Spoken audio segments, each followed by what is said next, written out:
Hello everyone, my name is John, I'm the Geeky Fanboy, and welcome back to me talking about the most recent Doctor Who season, and today we are talking about the episode 73 Yards. So yeah, apologies, this review is coming a bit late. As you can see, I'm not in my usual place, I'm actually staying at my parents' place because they're on holiday, so I'm staying here for a couple of days just to look after things. And I only managed to watch the episode yesterday, which is why you're getting this review now. But all that doesn't matter. Let's talk about Doctor Who. This is episode 4 of the most recent series, which means we're already halfway through. I'd completely forgotten that this series only has 8 episodes, which is quite unusual for Doctor Who, but I guess we'll have to see where it's going. And today we are talking about 73 Yards. 73 Yards is a Doctor-lite episode, which I think has to be mentioned right from the get-go. So, meaning the Doctor is basically not in this whatsoever, except for the introductory scene. He's not in this at all. This is really focused on Ruby and Millie Gibson's performance, and she's going through some stuff. So as always, I'm going to try and talk the first couple of minutes spoiler-free, which in this case might be a bit of a shorter part this time because there's quite a lot of stuff happening in this episode that I can't really talk about without giving away spoilers. But don't worry, as soon as I'm going to jump into spoiler territory, I'm going to give you a warning beforehand. So let's talk about this episode. The premise of 73 Yards is the Doctor and Ruby land the TARDIS in present-day Wales, and there they encounter what is called a fairy circle, something based on Welsh folklore, and the Doctor accidentally destroys this fairy circle, and Ruby picks up a note that's within the fairy circle and reads it, disturbing the peace of the fairy circle, so to speak, and then Ruby turns around and the Doctor is gone. And suddenly there's a strange female figure standing in the distance, watching Ruby and following her around everywhere she goes. And as you can imagine, that woman is always 73 yards away from Ruby. So that's the general premise of the episode, which I can't even dive too much into because, like I said, there's a lot going on in this episode. So this episode is, like I mentioned, Doctor-lite. It focuses on Ruby, and I'm very welcoming of that because if you have seen some of my other reviews for this series so far, you know that I've mentioned multiple times that I like Ruby. I think she's fine. She's a good companion, a sort of bit reminiscent of Rose and of Martha and also Clara. So a good mix of that, of those past companions sort of. And I've liked her, but I've been waiting for an episode or for an aspect of a character to come in that really gets me hooked in regards to her character, because I thought she was fine, but I didn't really feel that deep emotional connection with her yet. But I have to say, I think this episode might have done that for me, because this episode is so heavily focused on Ruby and what she is going through. You're just stuck with her for those 45 to 50 minutes. It's really the Ruby show essentially for one episode. Last week with Boom, Ncuti Gatwa got to show off his acting skills, and this one is really one for Millie Gibson. And considering that this was the first episode that she filmed for this new series, heads off. She gives a brilliant performance that honestly, there were moments in this episode, which I'm gonna mention when we talk about spoilers, there were 1 or 2 moments in this that honestly teared me up, just a little bit. It really got me emotional. And honestly, if an episode manages to do that, has to be good. Just has to be good. There were so many aspects you see of Ruby's character in this, because you really follow her for this entire episode for a longer period of time, as she just has to rely on herself. She can't come into contact with the Doctor. She really just has to rely on her own skill, on her own communication, on her own charisma, on just on her own ideas, what she could possibly do to like figure out the situation. And she has like really bunch of like highs and lows throughout the episode. There are moments in there where she's triumphant because she came up with a good idea, or because she thinks she made a breakthrough. But then there are also really like heartbreaking and sad and emotional moments because something she was looking forward to didn't work out, or people close to her are getting involved in the story that she didn't want to happen, or things go completely haywire, go completely wrong unexpectedly for her. And you really feel for her in those moments, I think. Like, some of those moments might be a little heavy-handed, but nevertheless, because of Millie Gibson's performance, I think you really do feel for Ruby in this episode, and I think it really showcases who Ruby is as a character, what makes her such a strong, smart, and interesting character. So I was really glad to have this episode that solely focuses on Ruby, because now I really do feel like I have made this deep kind of connection with her as a companion that I've missed out on with her up until now. But now I really do feel like I have this connection with her. I do really feel for her, and so to speak, that I would really, really be upset if something happened to her, or that I feel like if she ever, like, of course, in the future, at some point it's going to leave the TARDIS, I'm going to be really upset if she does, because now I feel like I have made a connection with her as a person. In regards to the story, again, can't talk too much here because spoilers, but the trailers already showed this, that this episode is quite horror-esque. It's leaning more into like the spooky gothic vibes of that Doctor Who occasionally does. I mean, Russell T Davies, I think, said that he intended this episode to be sort of like fairy tale folklore horror. As far as I know, this idea of like 73 yards, or like this woman's or something, the fairy circle, I haven't heard that any of that is like based on actual real existing Welsh folklore. I know the fairy circles are a thing, but like with the 73 yards, and was saying, I'm not sure if that's based on anything that actually exists in Welsh folklore or folk horror. If that is the case, please do tell me down in the comments below. I would love to know. But nevertheless, the episode very heavily leans into what you saw in the trailers, that it becomes very horror-esque, especially for like the first half of the episode. It really leans into this feeling of Ruby feels very insecure, she doesn't know what's going on, and there's just this weird figure of a woman that you can't quite make out, but that is always there stalking her. It's very much reminiscent of It Follows, if you've seen that horror movie. It's very reminiscent of that. Like, no matter where Ruby goes, that mysterious woman is always there, always lurking in the distance. And it's a simple but effective concept, I think, that there's always just something right behind you, like right behind, but you know, more or less, and also always like something on the back of your mind that just never goes away. And you see Ruby having to deal with that she freaks out about it, but also at some point maybe becomes used to this, and she just goes on with it. But at some point she becomes bothered by the figure again. So there are others like different aspects to it, and it's not like it just influences her, which I like, but it also sort of mildly like impacts the people around her, because the scary thing is that Ruby is the only one who seems to be really able to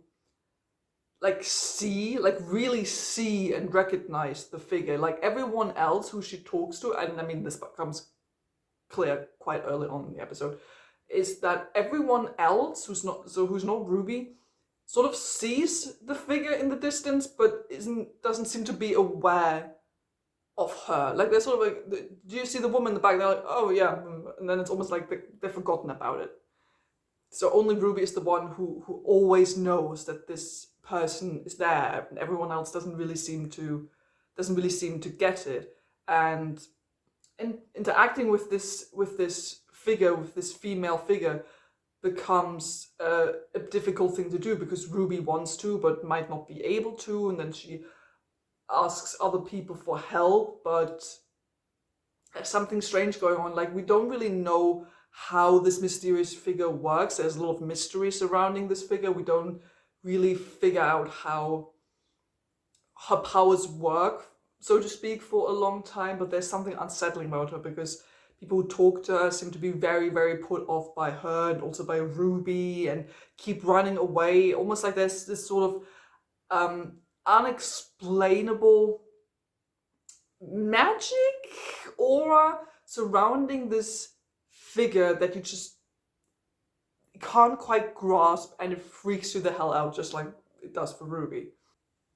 So you do have this very gothic-y, scary kind of feeling. I think Doctor Who manages to do quite well. However, I wish it had maybe lasted for a longer time, because it's mostly really just that for the first half of the episode, and then the second half of the episode becomes a bit more like classic Doctor Who-ish, I guess, like in style, becomes a little less horror-esque and more like drama, more like thriller. There's some other characters coming in that you haven't met in the first half of the episode, and then it sort of steers into a bit of a different direction, which I'm going to talk up more in the spoiler bit. But I thought like the episode sort of like steered like very almost heavily away suddenly from where it was going with like this gothic horror-esque unsettling vibe that was really laying down, and then just sort of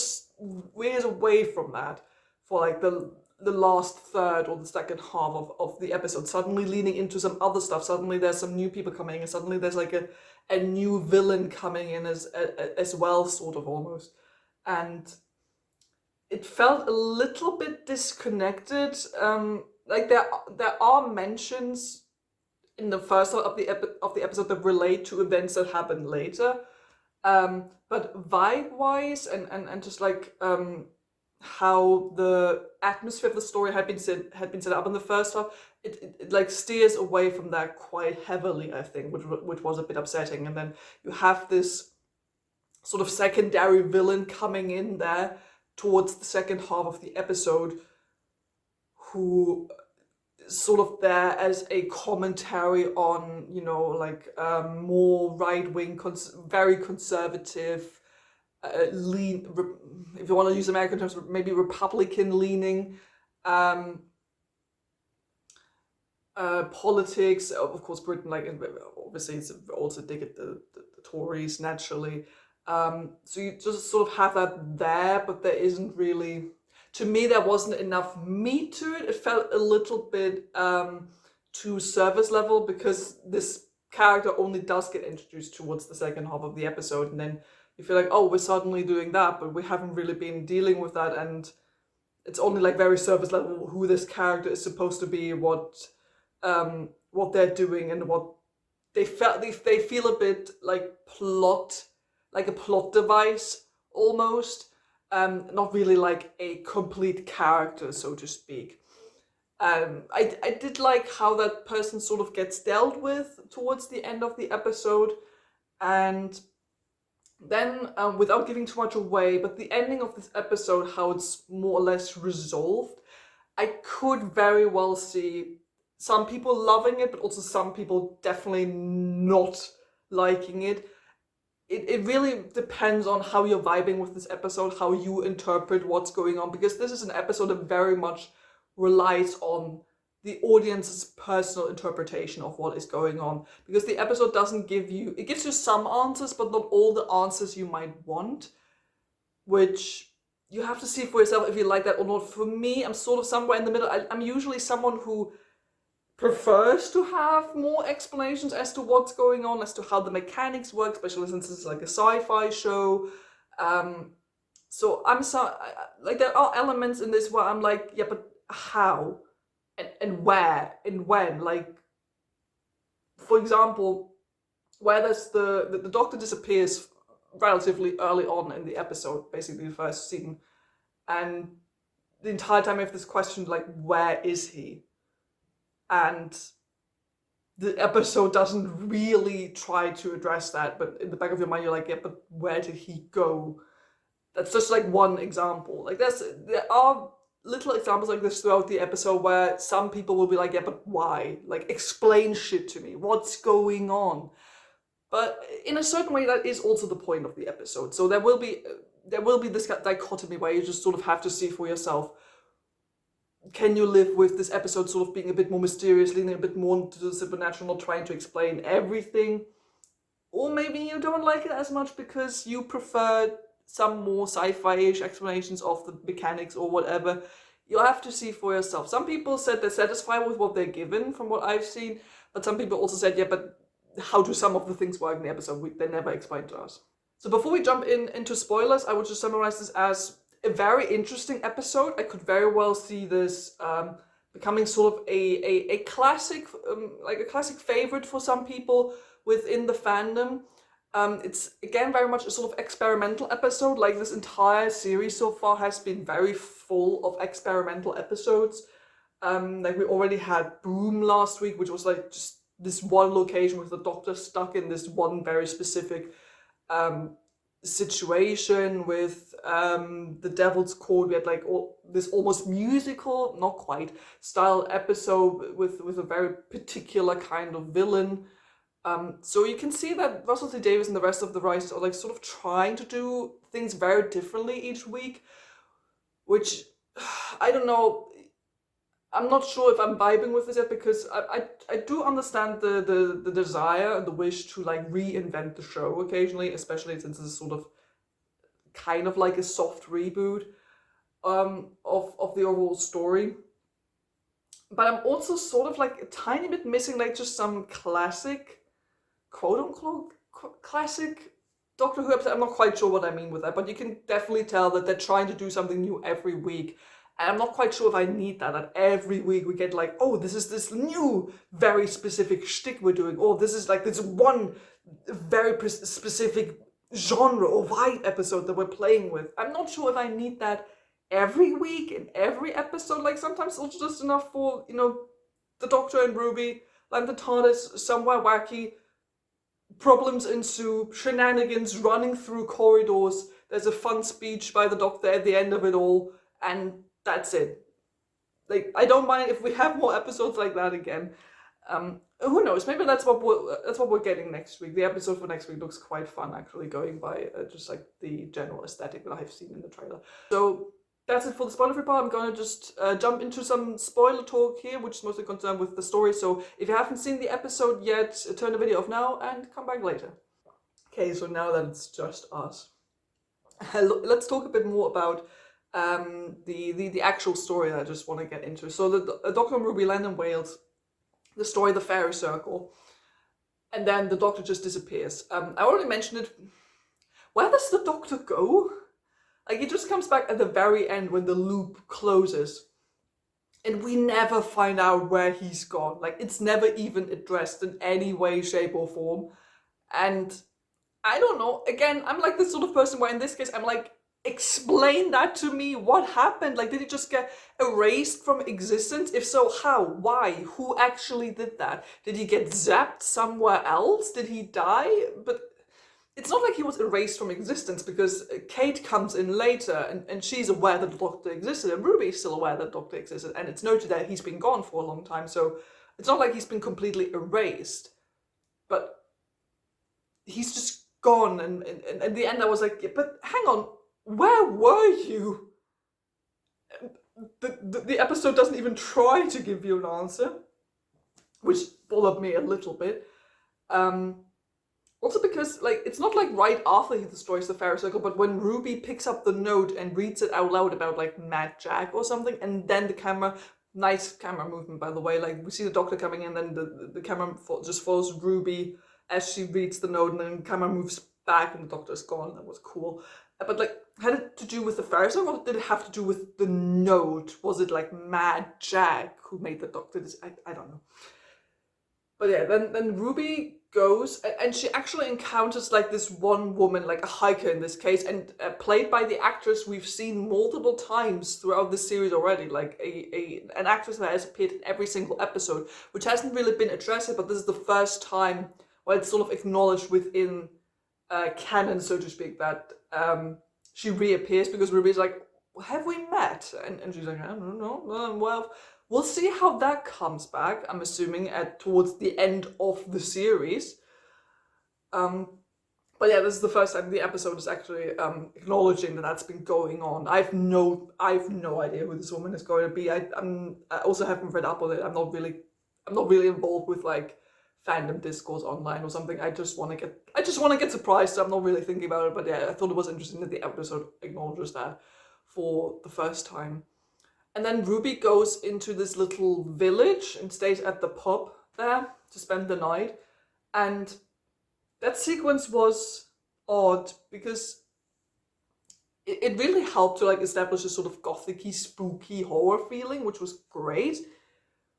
But also, it felt a bit pointless because like Ruby talks about what's been going on with the fairy circle and all that, and then the people at the pub get like all conspiracy theory. They're like, oh, what have you done? And oh, you've brought madness upon us all, and then the evil will come, and Mad Jack will now come here and kill us, or what have you brought up on this village? Woo! Like sort of like that.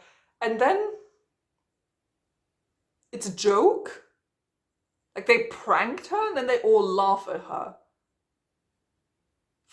Several things here. First off, fuck off. I was like, you are all wankers. I hate all of you. You can all F off. Then did they plan this? Has this happened multiple times that they have done this elaborate dialogue scene with people who come in from the outside just trying to scare them? Have they like pre-planned this? Have they practiced this like a theater play? Were there rehearsals? If so, that's a weird hobby to have, I guess. If not, wow, are these people all very good at improv. But then also it just felt like this scene was pointless. Like the episode never refers back to anything that happened in that pub. It never refers back to anyone who was there. Just like Ruby talking to these people who are setting up like the spooky horror atmosphere. Then it turns into a joke and then Ruby leaves. Felt a bit weird because I was at first thinking when I watched the episode for the first time, I was thinking maybe that there is a connection because I thought because we get this politician later, this Welsh politician, and I at first thought, which I now realize in retrospect is a bit doesn't really make sense. But at first I thought, oh, maybe he's a slightly older version of the young punk guy that we saw in the pub. I don't know why my brain made that connection. But I don't know, there was like just something in the episode where I thought like, oh, does Ruby feel like she has seen him before? Or is it the guy from the pub? No, that's not the connection. But I don't know, for some reason my brain was making that connection. So yeah, that whole thing in the pub felt a bit weird because it felt like it was just useless by the end of it because we didn't refer back to it. So then Ruby goes back to her hometown, goes back to her mom, and this is where we have to talk. Because this was the sequence that really got to me. So Ruby explains this whole thing to her mum, as if it's very upset and abandoned by the doctor. And then tells her about this woman, and her mum is like, well, I'm gonna go talk to her. I'm gonna put you on the phone and we'll find out what's going on. And this woman has had this effect to like scare people off. We don't know what she's saying to anyone. So like every time someone tries to talk to her, we just see that the old woman says something to them and then they all run away in fear, terrified of Ruby, not wanting to have anything to do with her. And Ruby's mum does it. And we just see Ruby like terrified, realizing that her mum is coming under the same spell. And then the mum runs away. And then you have her like off sitting in a taxi driving off and just like this look on her face, like she absolutely despises Ruby, as she wants nothing to do with her ever again. Just drives off and then even changes the lock in her flat so Ruby can't come in anymore. After being gone for several weeks, like the mom changes the lock in her flat and Ruby can't come in anymore and completely abandons her, and then says the line, something along the lines of, she says, not even your own real mother wanted you. And Ruby like breaks down, and honestly, that made me cry. Like, I had tears in my eyes when that happened. But that's more due to like personal stuff, because I'm also someone I'm very close to my mom, and I already get that feeling that Ruby must have had that, but also like this fear and feeling of abandonment, of loneliness that Ruby feels throughout the episode, especially when that happens with her mom. That hit really close to home, because I mean, this is a very personal reading of it, because I've spoken about it on my channel before. I have borderline personality disorder, so a huge thing for me is, dealing with feelings of abandonment, this constant fear that people in my life are gonna leave me. Even people who have been with me for years, like people like my best friends, my girlfriend, or especially also my parents, people who've guaranteed me that they love me, and I know that they do, but like that you still have this fear deep down that for some reason they're at some point going to see something within you, that they're going to recognize something within you that makes them want to leave you behind, that makes them want to abandon you, because they've suddenly seen something in you that makes them want to do that. And this is, I think, this exact feeling that is transposed so well within this episode, that I think hits so much closer than I thought it would. Because it describes this feeling that I have, or this feel I have, so well. I mean, I don't know, if I watch it again, you could definitely do like an allegorical reading of like someone with BPD. You could do this for this episode. So that was sort of how I was interpreting it, that this fear of being left alone, that even though you haven't really done anything, you're just waiting for people to leave, that you're waiting that someone tells your family or your friends something that makes them go, oh, you're actually an asshole, I don't want to have anything to do with you ever again. That's this exact feeling that you get in this episode, which is why when when this happens with Ruby's mom, that that shit hit deep, just saying. So again, because BPD and I'm close to my mom, I really felt that, like, I could totally understand Ruby, like why she was just like trying to call her mom, getting into contact with her, like, again, sort of like very relatable to me, because that's also a symptom of, like, just desperately clinging to this relationship, trying to do anything that's possible to not make the relationship break, like just desperately trying to keep that person close to you even though you might have already lost them, but like desperate attempts at like keeping that connection. And we see Ruby do that, and then the locks get changed, and Ruby's mum says, not even your real mother wanted you. And I can't even quite express it, but that shit hits deep. And then like Ruby just slides down the door and cries. I thought that was beautifully done, like great cinematography there, and also again fantastic acting from Millie Gibson, on her part, especially in this bit. That hit really close to home. This was also the moment, like I said, it made me tear up a bit, and that was also the moment where I was like, I get this character. I've made this connection with Ruby now. I understand. So I understand now who she is, and I've made this connection with her now. Like, I get it. So that was sort of, for me, a great viewing experience on that part. And then the episode the episode sort of, like I already mentioned, drifts into a different direction, which felt a little bit out of left field. I didn't expect them to like fully go like with several decades going past. Like I was like, okay, like Ruby deals with this like for a couple of years, but then no, we see her like turning 30. Then we see her turning 40. Nice detail that we see her birthday cards. They become less with each birthday, sort of showing us how, people abandon Ruby also because of this entity. And we see her, not being able to like form proper romantic relationships with other men, who always feel like Ruby is off somewhere else with her thoughts, understandably so. I didn't expect them to do that, also because Ruby is like 40 years old for like the last third of this episode, and all they do is like give Millie Gibson longer hair and glasses.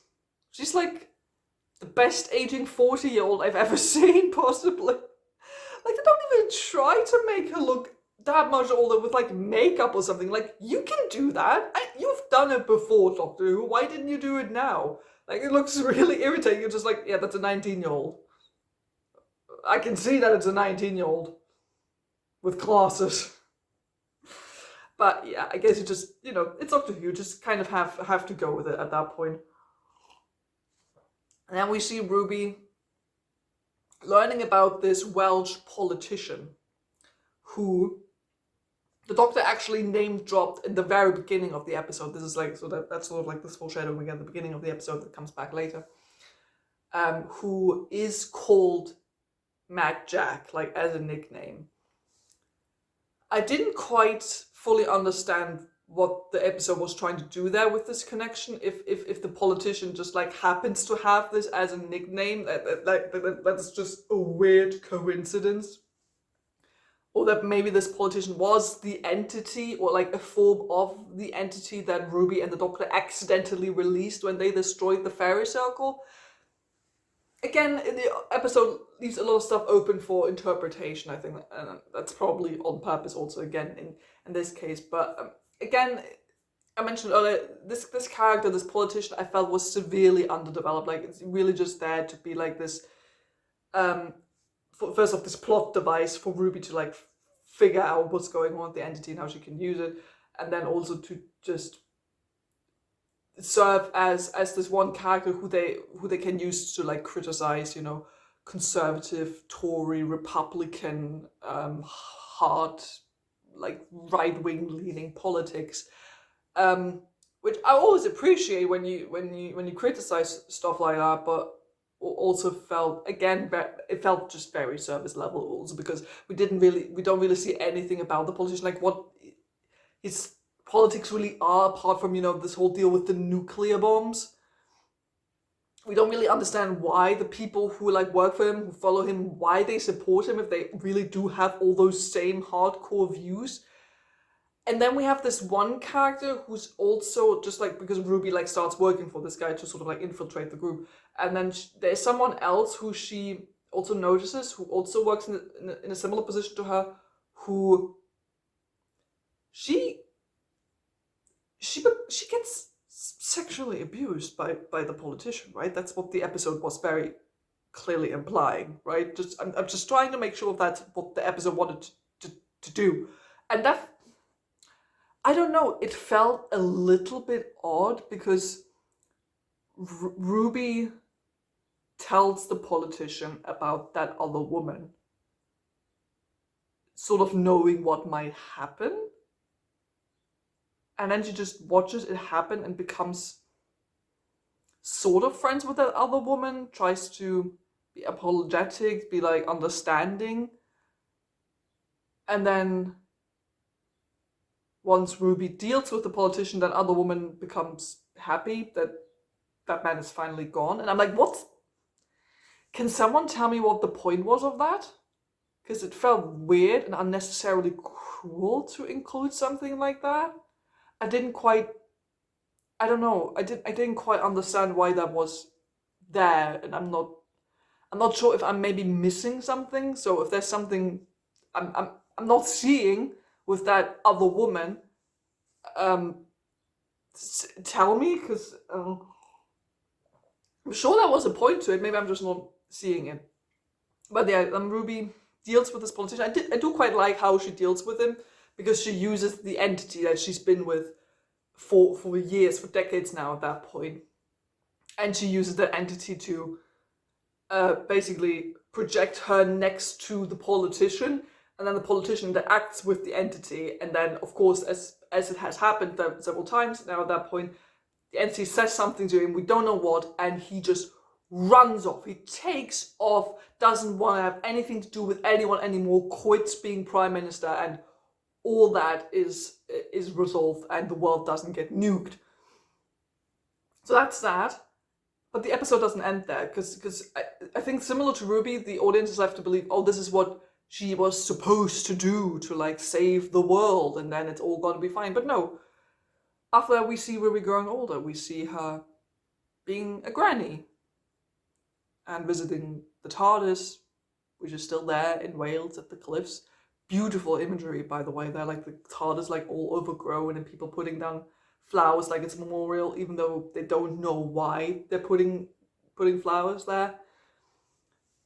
And then we see Ruby towards the end of the episode. We see old Ruby like dying on her deathbed in the hospital, and then it gets really spooky one more time. Ruby wakes up in the middle of the night. She turns on the light, and the mysterious female figure, who up until this point has always been 73 yards away, we've never really seen her face, suddenly stands there in the room with her, back to her, in the corner. And it's almost like Weeping Angel style. Light is switched off. We just feel like there's something going on. Light switches back on just for a minute, and the figure comes sort of closer, a little bit. Really spooky. That was really unnerving, like that last bit there. And then that's the more or less controversial bit. It's very heavily implied that then Ruby, as she, I don't know, dies, or as she's on her deathbed, becomes that mysterious figure in the distance, like sort of closing the loop. And I was sort of expecting that, like about 10-15 minutes into the episode, I was like, oh, the old lady's gonna be like probably Ruby herself or something. It's very heavily implied to be so. I've heard some people say that maybe that's not the case, that maybe Ruby died. And then we just see how this whole thing started to begin with. Again, I feel like it's purposefully left open and left ambiguous for the audience to sort of have their own interpretation. Again, I sort of prefer to have a more clearer interpretation of the events by the episode itself to tell me what's actually been going on. But then we see that this figure has been there to warn Ruby. So we go back at the end of the episode, we go back to the very first scene where the Doctor is about to step into the fairy circle destroyed, but Ruby, picking up on the warning this time, keeps the Doctor from destroying the circle. And Ruby also doesn't read the message. So the fairy circle stays undestroyed, Ruby doesn't read the message, and the Doctor doesn't vanish from existence. Again, where was he? And they go about their adventure, having, I guess sort of reset the timeline now. Also, the thought I was having there at the end, okay, that awful Welsh Prime Minister is still gonna exist though now, right? Like, Ruby took care of him in this first timeline, but he's still gonna be there and possibly nuke the world now in the reset timeline. I hope they'll deal with that when the time comes. But yeah, sort of the loop, like, it all comes back around, and the episode is more or less resolved, I guess. Like I mentioned, there are some elements in here where I'm like, can you explain it a bit more to me? I would love some more explanation.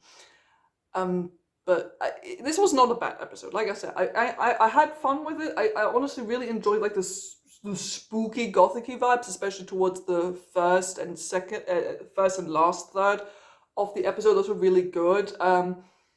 The vibe or the genre goes lost a bit in the middle of the episode, which was unfortunate, because this whole politician thing felt a bit like it came out a little bit of left field. Could have done a bit more with that. However, they do hit some really good emotional points with Ruby's character, especially like this feeling of abandonment when it comes to her mum and all that.